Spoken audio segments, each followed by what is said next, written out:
तुमको कह दिया ना, ये हम लोग का प्लॉट है, तुम इस पर कब्जा नहीं कर सकता है। तुम ये मत सोचो कि मेरे पापा अकेले हैं तो तुम उनको डरा कर ये प्लॉट हथिया लेगा। उनके पीछे उनका बड़ा बेटा है काला कद्दू। अगर तुम लोग जबरदस्ती प्लॉट पर कब्जा किया तो तुम लोग का जिंदगी बर्बाद कर देंगे। तुम लोग को पता है हम कौन हैं? तुम लोग हमको क्या मामूली आदमी समझ रहे हो? हम छींक देते हैं ना तो यहाँ का चीफ मिनिस्टर का कुर्सी हिल जाता है। राणा नाम है मेरा। हमसे जो उलझता है उसको याद करा देते हैं उसका नाना। इस प्लॉट पर मेरी फैक्ट्री बंद कर रहेगी। देखते हैं किसमें हिम्मत है हमको रोकने का। मेरे काम के बीच में बिल्कुल नहीं आना। अगर तुम लोग अपने परिवार से प्यार है तो मेरे काम के बीच में बिल्कुल मत आना, नहीं तो मार दिए जाओगे। अरे तुमको हम रोकते रहेंगे, बहुत बड़ा 30 मार खान नहीं है तुम। अरे रुक जाती होंगी हवाएं किसी के रोकने से, पर हम वो तूफान हैं जो किसी के रोकने से रुकते नहीं हैं, बल्कि सब कुछ बर्बाद कर देते हैं। अगर बर्बाद होने का शौक है तो हमसे टकराना। अरे क्या गुंडागर्दी कर रहे हैं आप? जब आपको पता है मेरा प्लॉट है तो जबरदस्ती मेरा जमीन आप क्यों कब्जा कर रहे हैं? होंगे आप बड़े आदमी। हम आपसे पैसा लेके तो जमीन नहीं ना खरीदे हैं, अपना मेहनत करके पैसा कमाए उससे जमीन खरीदे है। बड़े आदमी हैं आप, ज्यादा पैसा कमा लिए तो और अच्छा काम कीजिए, दान धर्म कीजिए, गरीब लोग का सहायता कीजिए। उल्टे आप गरीब लोग से लूट रहे हैं।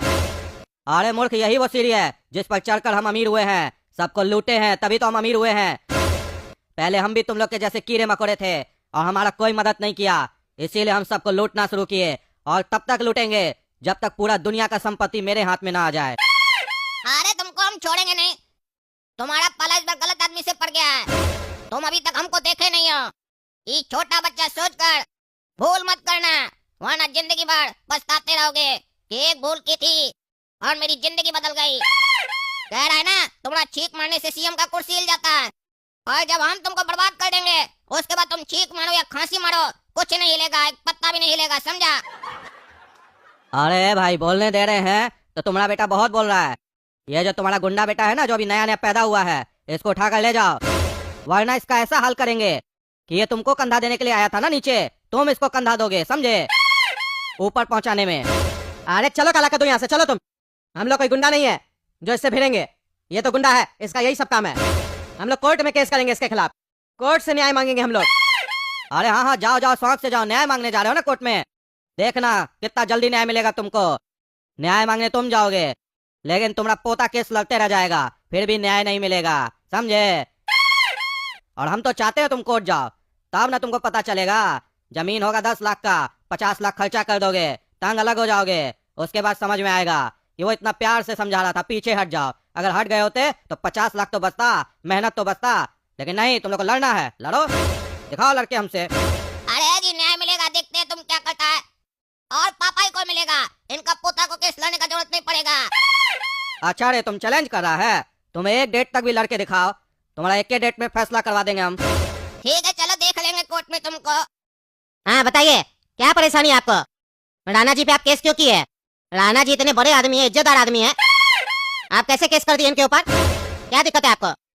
अरे जज साहब, आपका काम है निष्पक्ष होकर फैसला सुनाना। आप तो पहले ही जाहिर कर रहे हैं कि आप राणा जी को सही मान रहे हैं।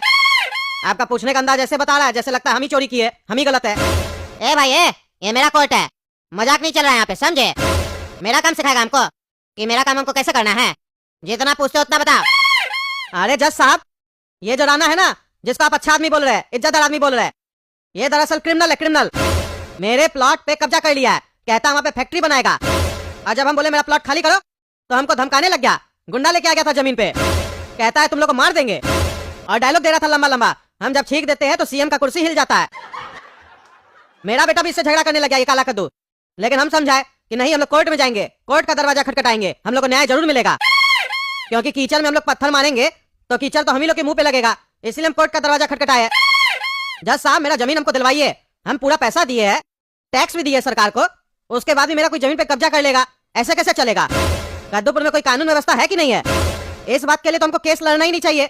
जब सरकार के ऑफिस के रिकॉर्ड में मेरे नाम से जमीन है, उसके बाद भी कोई कब्जा कर लेता है तो हमको केस क्यों लड़ना पड़ रहा है? ये तो सरकार का काम है ना कि सरकार आके खुद मेरा जमीन खाली करवा के देगी और ऐसा गुंडा लोग का मुंह काला करेगी। हमको तो सिर्फ कंप्लेन करना चाहिए कि ऐसा ऐसा हुआ है मेरे साथ, एक्शन आप लोग को लेना चाहिए, वो भी तुरंत। हाँ, तुम तो भाई कोर्ट में नहीं आए हो, तुम मीडिया के सामने बैठे हो और अपने आप को बहुत बड़ा नेता समझ रहे हो। क्यों? ऐसा ही लग रहा है, अंदर से लग रहा होगा तुम बहुत बड़ा नेता हो। प्रधानमंत्री हो तुम किसी देश का? अरे जज साहब, हम एक आम आदमी हैं। उसके बाद भी हम जानते हैं कि ये सब केस 2 मिनट के अंदर सॉल्व हो सकता है और तुरंत जज साहब फैसला कर सकते हैं।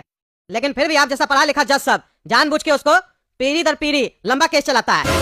केस दादा करेगा और पोता झोला लेके घूमता रह जाएगा कोर्ट में। उसके बाद भी न्याय नहीं मिलेगा। ये आप लोग का कमाने का व्यवस्था बहुत अच्छा है, सब समझ में आता है। कद्दूपुर में न्याय के रूप में बिजनेस चला रहे आप लोग। चुप करो तुम, चुप करो। कोर्ट का कोई मर्यादा होता है? तुम आके मेरे ऊपर उल्टा सीधा इल्जाम लगा रहा है। अरे आप लोग मर्यादा रखे। अरे चुप कर एकदम। तुमको जितना बोलना था बोल दिया तुम। राणा जी आप बताइए, क्या परेशानी आपको? ये लोग आपको धमका रहा था ना? अरे जज साहब, ये आदमी को देखे ना कैसे बात कर रहा है। इसी तरीके से इसका बेटा है, बल्कि हम कहेंगे 10 कदम आगे है। एकदम गुंडा है। धमका रहा था हमको, कह रहा था जान से मरवा देंगे। अब आप ही बताइए, हम कद्दूपुर के लिए क्या नहीं करते हैं, कितना टैक्स देते हैं। उसके बाद भी ऐसा मामूली तुच्छ आदमी सब हमको डराएगा और हम काम धंधा छोड़कर घर में बैठ जाएंगे। अब सब कुछ आपके हाथ में है जज साहब, आप ही फैसला कीजिए। अगर ये बाहर रहेगा तो हमको घर के अंदर रहना पड़ेगा, और अगर हमको घर के बाहर आना है तो इसको अंदर डालिए। अरे हाँ हाँ राणा साहब, ऐसा ही होगा। हम भी समझ गए, ये लोग एक नंबर का क्रिमिनल आदमी सब है। हाँ, कद्दूपुर में न्याय मांगने वाला ही क्रिमिनल होता है, गलत करने वाला क्रिमिनल नहीं होता है। चुप करो तुम, चुप करो बिल्कुल। ज्यादा बोलता है। बोलने का आजादी दी है तो इतना बोलेगा तुम? बहुत चर्बी चढ़ गया बाप बेटा को। अरे शुक्र मनाइए आप, आपको मुंह पे चोर नहीं बोल रहे। बिक गए आप। कितना रिश्वत खाए इससे? चाहे तो हम ये बोल सकते हैं, लेकिन हम मर्यादा में है। अरे तुम बोल सकता क्या है, तुम तो बोल रहा है। बहुत तुम लोग का मन बढ़ गया ना, अभी सजा सुनाते हैं तुम लोग को। एक तो इज्जतदार आदमी लोग को परेशान करता है, ऊपर से जज के ऊपर आरोप लगाता है। बदतमीज आदमी साहब, तुम लोग के लिए समाज में कोई जगह ही नहीं है। हाँ बिल्कुल सही बोले, ईमानदार आदमी लोग के लिए समाज में कोई जगह नहीं है। बेईमान आदमी सब समाज में रहना चाहिए बस। बेईमान लोग के लिए तो समाज है। तुम बहुत ज्यादा बोल रहा है। ये कोर्ट फैसला सुनाती है कि इन दोनों बाप बेटे को 2 साल के लिए जेल में रखा जाए, और अगर उसके बाद भी ये लोग कुछ गलती करते हैं जेल में तो 1 साल के लिए इनका सजा बढ़ा दिया जाए। और राणा जी, इन लोग की तरफ से हम माफी मांगते हैं कि आपको कोर्ट में आना पड़ा और अपना कीमती समय बर्बाद करना पड़ा ऐसे फालतू केस के लिए। अरे कोई बात नहीं जज साहब, आप मेरा ध्यान रखें ना, हम भी आपका ध्यान रखेंगे। जज तुम बिक चुका है और तुम्हारा चेहरा मेरे दिमाग में छप चुका है। जिस दिन बाहर आएंगे ना, उस दिन तुम्हारा फोटो का प्रिंट आउट निकालेंगे। हाँ ठीक है, निकालना। प्रिंट का पैसा लगेगा तो हमसे ही मांग लेना, दे देंगे, निकाल लेना। और लेके घूमते रहना और सबको बताना कि इस जज से जो टकराएगा वो मेरी तरह बर्बाद हो जाएगा। जज साहब, जितना आप बोले थे उतना है, गिन लीजिएगा आराम से। और आज जो आप मेरे लिए वफादारी दिखाए हैं, ये हम हमेशा याद रखेंगे। कभी भी कोई भी तकलीफ हो, याद कीजिएगा राणा को। अरे राणा साहब, गिनने का क्या जरूरत है? आप गलत थोड़ी ना गिने होंगे। वो लोग गधा लोग को जमीन छोड़ देना चाहिए था। फालतू का आपसे पंगा ले लिया, अब अंदर सड़ेगा 2 साल के लिए। है छोड़िए, ऐसा कीड़ा मकोड़ा लोग को तो रोज हम लोग कुचल देते हैं। अरे पापा, ये सब क्या हो गया? आप लोग जेल में आ गए, हम 2 दिन के लिए घूमने गए थे। पीछे ऐसा क्या हो गया जो आप लोग जेल में आ गए? अरे बेटा, हम लोग का जो जमीन है ना, उस पे राणा नाम का गुंडा कब्जा कर लिया है। फैक्ट्री बनाएगा वो। हम लोग के जमीन छुड़वाने तो धमकी दिया, बोला मार देंगे पूरा फैमिली को। हम लोग कोर्ट गए, कोर्ट में जज बिका हुआ था, जज हम लोग को ही अंदर डाल दिया 2 साल के लिए। अरे पापा, तो आप लोग को हमको फोन करके बताना चाहिए था ना। ये बेटा क्या मर गया था? गोरा कद्दू भी जिंदा है। आप चिंता नहीं कीजिए, अब वो जज का ना जिंदगी बर्बाद कर देंगे हम। अरे घोड़ा कदू, अभी कुछ मत करना। अभी तुम बाहर अकेले हैं, सिर्फ 2 साल इंतजार करो, फिर हम तीनों बाहर होंगे, फिर बताएंगे ना क्या करना और कैसे। अरे तुम गधा का गधा ही रहेगा। तुमको 2 साल जेल के अंदर रहना मजा आ रहा है क्या?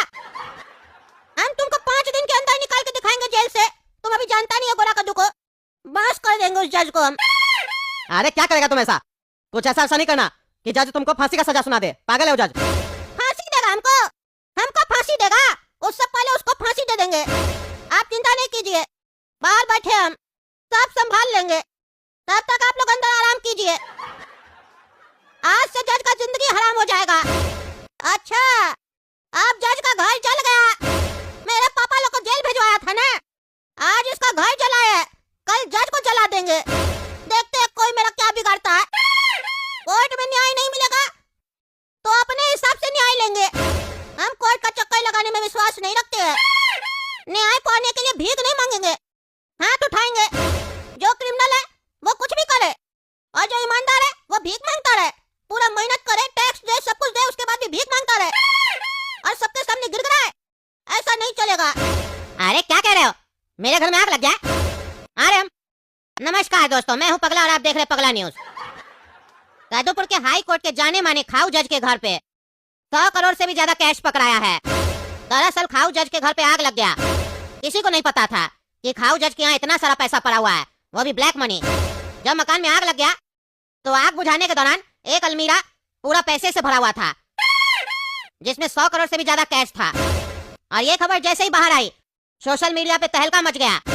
काफी लोग कह रहे हैं जज को अंदर डाल दो, कुछ लोग कह रहे हैं ऐसे जज को फांसी दे दो, कुछ लोग जज का पुतला जला रहे हैं। आखिर कब तक चलते रहेगा कद्दूपुर में भ्रष्टाचार, घूसखोरी? यहाँ खाने के लिए रोटी के साथ अचार नहीं मिलता है और ये लोग भ्रष्टाचार कर रहे हैं। अब खाऊ जज का केस ईमानदार जज के अंडर गया है।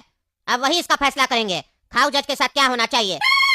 अरे मजा आ गया रे, हम तो उसके घर में आग लगाए थे और वो जज के घर में 100 करोड़ पकड़ा गया। यानी एक तीर से 2 निशाना लग गया। जज अपने फंस गया।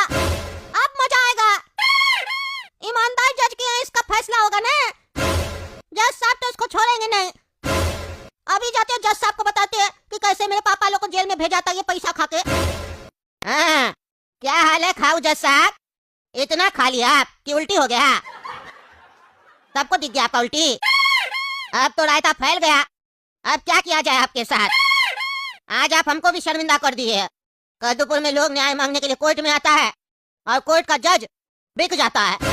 हम सबको बोलते फिरते हैं, प्रचार करते हैं अपना कि हम ईमानदार जज है, ईमानदार जज है। अब कौन यकीन करेगा कि हम भी ईमानदार है? पानी में जब एक मछली खराब हो जाती है तो सबको लगता है सब मछली खराब है, लेकिन आप यकीन मानिए आप खराब हो सकते हैं, आप घूसखोर हो सकते हैं। हम घूसखोर नहीं, हम ईमानदार जज है और हम किसी से डरते भी नहीं है। डरे मेरा जूती। और आप राणा साहब गुंडा बनते हैं, लोग का जमीन पर कब्जा करते हैं। फैक्ट्री खोलना आपको, हम खुलवाते हैं फैक्ट्री आपका। जेल में फैक्ट्री खोलिएगा। देख लिए ना जज साहब को घूस देने का मतलब क्या होता है। जज साहब पकड़ा गए तो आपका भी लिंक मिल गया। बताइए जज साहब को आप भी पैसा खिलाए। जज साहब के घर से 100 करोड़ मिला। कितना लोग के साथ अन्याय किए होंगे, ऐसा जज को कैसे कोई छोड़ सकता है? इनके यहाँ तो 100 करोड़ में से 1 करोड़ आपका था। अब आपका भी तो पर्चा खुलेगा। बड़ा ईमानदार बनते फिरते हैं। और सुने आपका एक डायलॉग बहुत बड़ा मशहूर है, आप जब छींक मारते हैं तो सीएम का कुर्सी हिल जाता है। अगर आपको छींक आ रहा है तो छींकिए तो देखे मेरा कुर्सी हिलता है कि नहीं। अरे जज साहब ज्यादा मत बोलिए, समझे? हम भी जज है। अरे अंतर है ना, तुम चोर जज है, हम ईमानदार जज है। जमीन आसमान का अंतर है। अरे कुछ भी हो, मेरे पास पैसा है, तुम्हारे पास पैसा है नहीं है ना? आज भी फटीचर गाड़ी में घूमता है तुम। हम लोग इतना पढ़े लिखे, इतना मेहनत करके जज बने तो क्यों नहीं कमाएंगे? सब कमाता है। अरे हाँ हाँ कमाओ, बहुत कमाओ, लेकिन इसके लिए तुमको जज का कुर्सी छोड़ना पड़ेगा और वो हम तुमसे छुड़वाएंगे। हम तुमको अभी सजा सुना रहे हैं, तुमको उम्र कैद दे रहे हैं हम। तुम बाहर रहने के लायक नहीं है क्योंकि तुम काफी लोग का जिंदगी बर्बाद कर दिया, जैसे काला कद्दू का फैमिली का। इतना दिन से तुम इस लोग को जेल में रखा। ईमानदार होते हुए भी ये लोग जेल में क्यों गया? तुम्हारे वजह से। और अभी तक तुम कितना लोग के साथ अन्याय किया है, सबका सजा मिलेगा ना। इसीलिए तुमको उम्र कैद का सजा मिलता है और तुमसे कम 15 घंटा काम कराया जाए जेल में। तुमको पैसा कमाना है ना, कमाओ, जेल में कमाओ। और ये कोर्ट आदेश देती है ये जज के करियर में जितना भी ये फैसला सुनाया है सब केस को दोबारा से ओपन किया जाए। हम अपने जांच करेंगे कौन सा केस में न्याय किया है, किसमें अन्याय किया है, कितना ईमानदार लोग जेल में बैठा हुआ अभी भी। और जिससे भी इसका लिंक मिलेगा, जिससे पैसा खाया होगा उसको भी नहीं छोड़ेंगे।